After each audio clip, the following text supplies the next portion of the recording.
कि देखो आने वाले 5 सालों में हमारे ज़्यादातर लोगों के माता पिता नहीं रहेंगे। हो सकता है किसी का पति पत्नी भी ना हो, बट मोस्टली के माता पिता तो नहीं रहेंगे आने वाले 5 सालों में। किसी के इस साल भी गए हैं।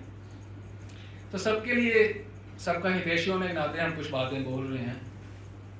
देखो, माता पिता हो या कोई भी जिंदा हो या कोई भी ना हो, हमारा प्रथम और अंतिम कर्तव्य क्या है?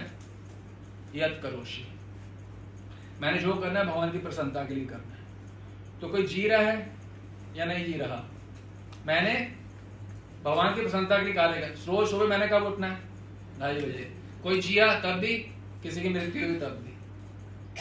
मैंने नहीं बैठना सुबह से रात तक, ये सब लोग संसारी की तरह बैठ जाते हैं। नहीं, मैंने नहीं बैठना। ये श्रीमद् भागवतम से है। इसमें बता रहे हैं कि जिस व्यक्ति ने पूर्ण रूप से श्री कृष्ण भगवान की शरण ले ली, भक्ति कर ली, उसको किसी प्रकार का ऋण नहीं रहता, ना देवताओं का, ना ऋषियों का, ना भूतों का, ना पोषक, ना कुटुंब, ना फैमिली का, ना पितरों का, ना पुरुषों का। किसी प्रकार का ऋण नहीं रहता जो श्री कृष्ण को पूर्ण रूप से शरणागत होकर उनकी भक्ति करता है। कोई ऋण नहीं रहता। ऋण का मतलब है कोई ड्यूटी नहीं रहती है। शास्त्र क्या बताते हैं? हमारे पितरों तक को विश्वास है। जो हमारे पितर हैं पितरलोक में, वो नाचते हैं। जैसे किसी उनके खानदान में कोई व्यक्ति कृष्ण भक्त जन्म ले लेता है, नाचते हैं मेरा कोई उद्धार करने वाला आ गया, क्योंकि उनको पूरा विश्वास है अगर इसने कृष्ण भक्ति अच्छे से कर ली तो मेरा उद्धार हो जाएगा। पितरों का विश्वास है, हमें विश्वास नहीं है। वो नाच रहे हैं, पितर आ गया मेरा उद्धार करता। वो उद्धारकर्ता को विश्वास नहीं है कि उसका खुद का उद्धार हो जाएगा अगर वो शुद्ध भक्ति कर। वो स्नेह जो है, ममता जो है, वो 3-4 संबंधियों में डाल, झुंड में डाल के बैठा हुआ है। मनुष्यों में डालने की, भगवान में ममता, लगाव, प्रियता, वो मनुष्यों में झुंड में डाल के बैठा है। 4 व्यक्तियों के झुंड में। मूलतः 3-4 व्यक्तियों का झुंड ही होता है। पितरों को विश्वास है कृष्ण भक्ति कोई करता है तो उसका उद्धार हो जाता है। पितरों का हमें क्यों नहीं विश्वास जब पितरों को विश्वास है? पितर नाचते हैं, हम क्यों नहीं नाचते? और आंसू अगर मेरा कभी बहेगा तो केवल भगवान के विरह में बहेगा, नहीं तो कभी नहीं बहेगा। किसी की मृत्यु में मेरे अंदर से कभी एक आंसू नहीं निकले, ना मैं कभी दुखी होंगी। क्यों? क्योंकि सब ब्रह्मांड भ्रमित हैं। अनेक ब्रह्मांडों में करके यहां पे आ गए, फिर जो उनकी डेस्टिनेशन चले गए। मेरा कोई संबंध तो था ही नहीं, मैं दुखी काहे को हूं? तो अगर आप दुखी हो रहे हो तो मतलब झूठे हो ना, आप तो कपटी हो। मोहे कपट छल छिद्र बोलते हो श्लोक तवे वासी, मैं राधा रानी तुम्हारे बिना किसी को नहीं जानता, तुम्हारे बिना जी, और यहाँ पे कोई मरा तो रोने बैठ गए। आंसू अगर मेरा कभी निकला तो केवल भगवान के विरह में निकलेगा। जैसे इसको कहते हैं विलाप कुसुमांजलि। मेरा विलाप अगर होगा रघुनाथ दास गोस्वामी की तरह होगा राधा रानी के विरह में, कि कब मिलोगी, कब मिलोगी। हमें डिप्रेशन हो रहा है, बच्चे का मुख नहीं देख पा रहा है, पिता का मुख नहीं देख, हमें ये डिप्रेशन नहीं होता कि मैं भगवान की भक्ति ढंग से नहीं कर रहा। कभी ये डिप्रेशन नहीं होता किसी को कि मैं अच्छे से भक्ति, कभी इस बारे रोना नहीं आता कि मैं अच्छे से भक्ति नहीं कर रहा। तो आंसू हमारा नहीं निकलेगा। और 5 साल में सबके मोस्टली के साथ ये घटना होनी है। मोस्टली सबके साथ, मोस्टली, लगभग, ऑलमोस्ट, चाहे मैं हूं चाहे आप लोग, पहले से पता है। और सेम दिनचर्या रहेगी हमारी, चाहे कोई भी जीवित है चाहे मृत है, चाहे किसी की शादी भी हो हमारे घर में। ये नहीं कि सब छोड़ दूंगी, रीडिंग छोड़ दी, भक्तों से बात में, शादी हो रही है, वो क्या सगन है मेरा, मैं भी आग लगाने जा रहा हूँ 50 लाख रुपए को या 1 करोड़ रुपए आग लगाने जा रहा हूँ, इसलिए मैं सब भक्ति छोड़ रहा हूँ। एक तो पहले वो पैसे वेस्ट, ऊपर से दिनचर्या भी सत्यानाश खत्म। नहीं, मेरे सगाई हो, सगन हो, मृत्यु हो, जन्म हो, कुछ भी हो किसी का, और बच्चा का बच्चा हुआ है तो मैं क्या करूँ? क्या हो गया? मैं तो 2:30 बजे उठना सुबह। इसमें कोई चेंज नहीं है, दिनचर्या में कोई चेंज नहीं होगा। कोई आए या जाए, ना शोक ना हर्ष। और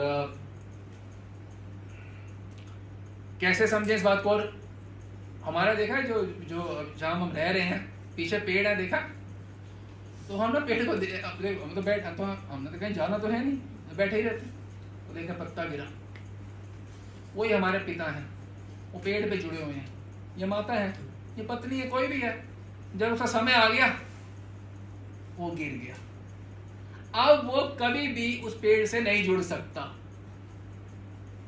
हमारे पूज्य पिताजी हैं या कोई भी पूज्य कोई भी है, वो सीमित काल के लिए टहनी पे अटके हुए हैं, संबंध टहनी से नहीं है उनका।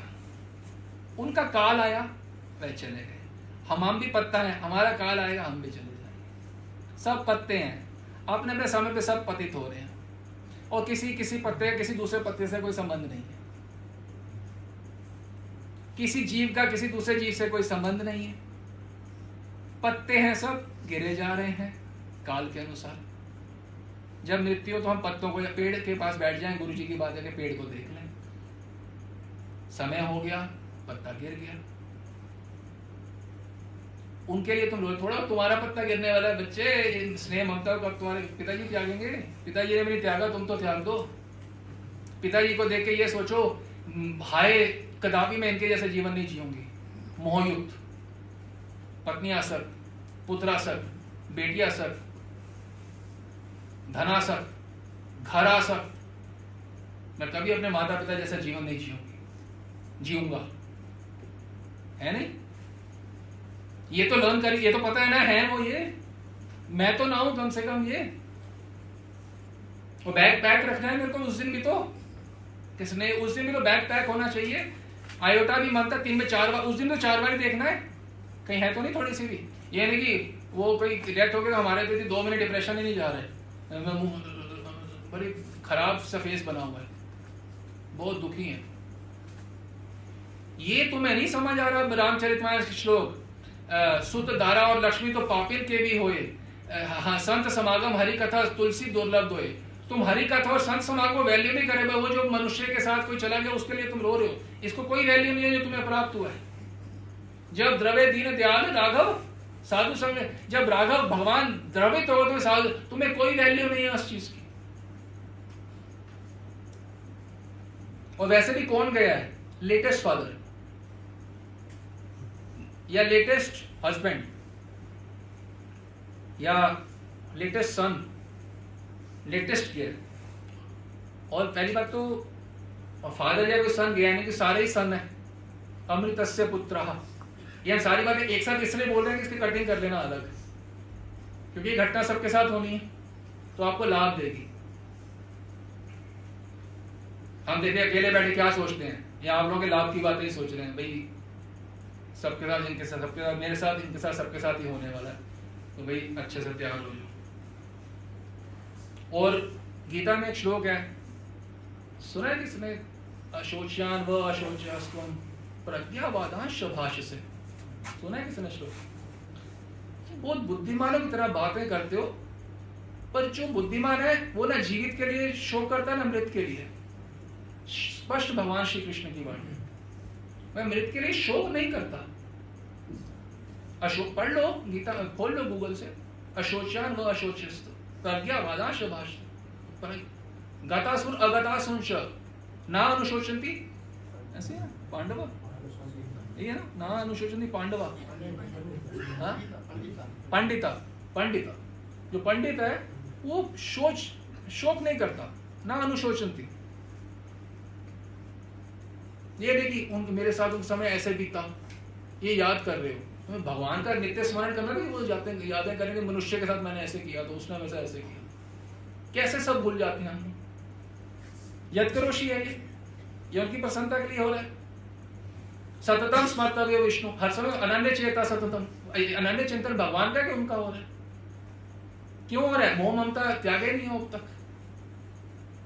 जो कि है नहीं। भाव भाव कल्पित तो पिता थे ही नहीं, ये कल्पित भाव था, उसको पकड़ के बैठे हैं।